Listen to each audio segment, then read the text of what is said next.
The return of birds to the North Country is such a magnificent thing to watch this time of year.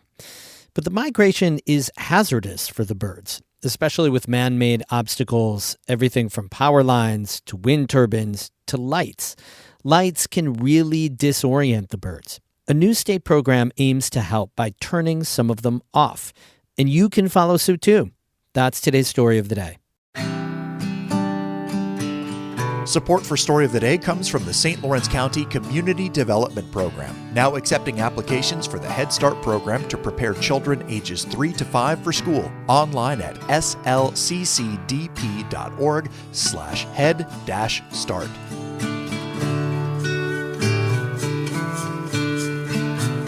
Hey, I'm David Summerstein. It's Tuesday, April 30th. First up, a group of former students of the Academy at Ivy Ridge held a protest in Ogdensburg Saturday to draw more attention to their claims of abuse. The demonstration follows the release of a Netflix documentary called The Program last month.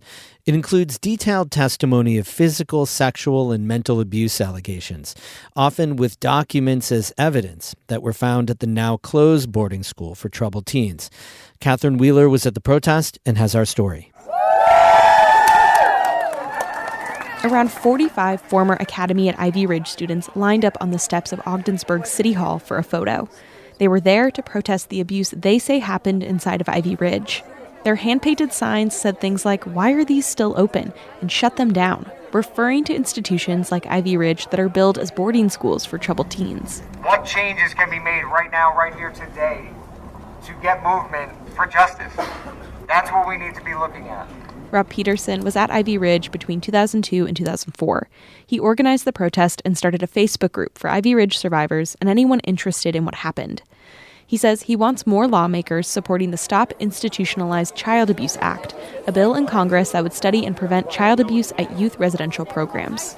Why there are not more co-signers from politicians on that today is just mind-boggling. So if we're going to expect, if we want something changed today, what we want to see first, more names on that and more actions on that. Peterson and other survivors have shared their stories about trauma and anxiety they say they still have because of the treatment they endured at Ivy Ridge. Former administrator Jason Finlinson has defended Ivy Ridge's military-style tactics. In an op-ed to the local paper, he called the Netflix documentary inaccurate. Stephen Casmo attended Ivy Ridge. He says even though it closed in 2009, they're doing this for kids still inside facilities like it. When we sat in that place, we were hoping there'd be somebody outside trying to help us. We had nobody. No awareness, nothing. These kids are sitting there today and they don't even know we have the awareness and that we're trying to help. So we are in a position to be that helping hand of what we fantasized about. We can actually be for them. Dozens of Ogdensburg community members came out to show support for the survivors. Some have even helped to organize and donate funds so that former students could get together. The documentary has led many former students and viewers to look for former staff members on social media. After it premiered last month, the state put former Ivy Ridge employees who now work at the St. Lawrence Psychiatric Center on leave. Alexa Cross and Aaron Corbine are Ogdensburg locals. They said they couldn't be silent about what's happened in their community. Either you're related to someone who worked there, you knew someone who worked there, or if you don't believe it, there's no way. If you think we're not related to someone that worked there or know someone very well that worked there, we'd be lying. We just don't care. Because you do and you say the right things, and you stand up for the right things, regardless of what people think and say and do. Cross says this protest and further advocacy aren't about going after local former employees. The survivors themselves have said, do not attack the people that work there. Do not attack their families or their children. Don't even message them on Facebook. The right agencies are doing things like that in the right ways. They're investigating things, and the accountability will come in time. North Country Assemblyman Scott Gray attended the protest. He says the survivors need support. Share their mission. Right, in terms of, they've gone through this. We can't turn back the clock on them, and they understand that. So help them heal. If we can help them heal, then this community can move on from this as well. The St. Lawrence County District Attorney and Sheriff's offices are investigating the abuse claims. They say former students should contact their offices to make a report. Catherine Wheeler, North Country Public Radio in Ogdensburg.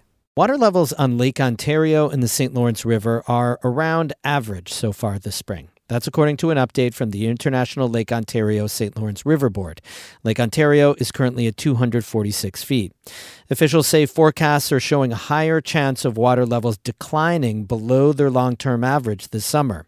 But they add that water levels are impossible to predict, as weather conditions like drought, rain, and wind constantly change. The River Board says the amount of rain the region receives in the coming weeks is the biggest factor in determining peak water levels for spring.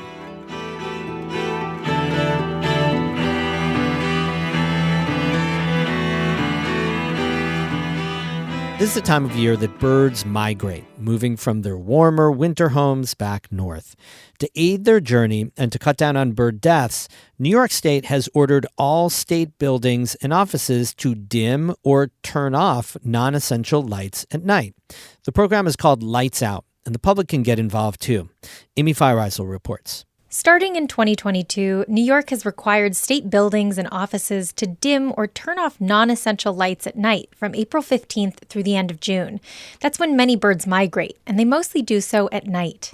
Thousands of birds every evening moving through the sky. That's Dan Rosenblatt, a wildlife biologist with the Department of Environmental Conservation. He says many birds use light cues to navigate on their journey. A whole suite of the species actually use stars to help navigate across the night sky. But particularly when there's cloud cover and they can't see the sky, when the sky is not clear, human-generated light on the ground seems to distract them and essentially send them off course. There's a couple ways that artificial lights mess with migrating birds.